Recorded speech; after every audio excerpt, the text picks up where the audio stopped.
Senator Gallego is next. Thank you, Chairman Lee and Ranking Member Heinrich, and thank you to our witnesses for your attendance today. I've been outspoken about the need to shore up our critical mineral supply chains for years, especially for our national security and just our energy future. And Arizona certainly can be a leader in this space. Over 70% of the nation's copper comes from Arizona, along with gold, silver, zinc, and many others. As we produce these minerals and metals, advanced technology, contribute to our economy, and build infrastructure, we can do so in a way that protects our natural resources too. So I'm glad to see multiple bipartisan bills that are critical, critical minerals in this hearing, and look forward to continuing work on these issues. So my first question is for Mr. Wood. You mentioned in your testimony that historic mining has threatened drinking water supply and quality. In states like mine, water is a very scarce resource that must be conserved and clean.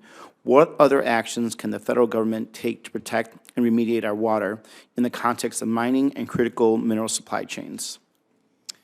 Thank you, sir, for your question. An important step was taken last year with the passage of the Good Samaritan legislation, which will allow for 12 pilot projects over the next 7 years, and then we have every intent of coming back and trying to authorize that legislation to remove the liability hurdles that organizations like mine or mining companies would face by trying to clean up those abandoned mines. But the second, as again, I mentioned this earlier, but the second point is paramount today. It's funding.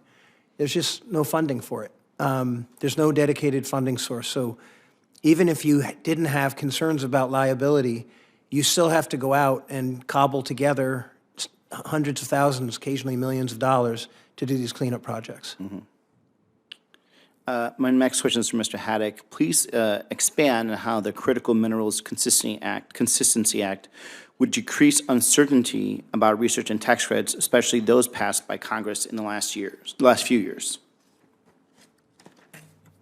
Senator, I'm sorry, that last part about the consistency would affect would decrease uncertainty about research and tax credits, especially those passed by Congress in the last few years. Well, I think the act simply decreases the uncertainty in mine permitting, and I don't think it really affects the research and that end of things. Okay, Mr. Wood, back to back to my question earlier.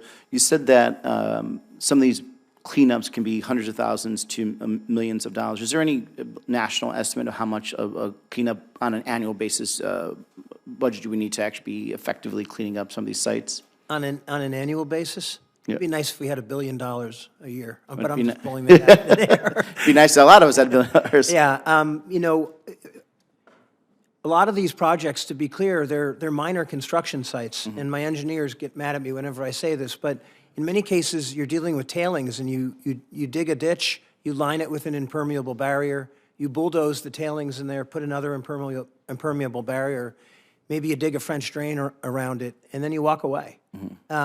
So a lot of these aren't Superfund sites that we're talking about. These are often low-tech construction projects. They get more expensive. The reason I used the millions word was if you have to do something like build a wastewater treatment plant, that obviously will be more expensive than just doing a small construction project. Okay, all right, thank you. I yield back. That's fine. So with respect to Senator Gallego's question, the EPA estimates that the total liability for these sites is about $54 billion. Yeah. So if we had $1 billion a year, it would still take 54 years to get these sites cleaned up.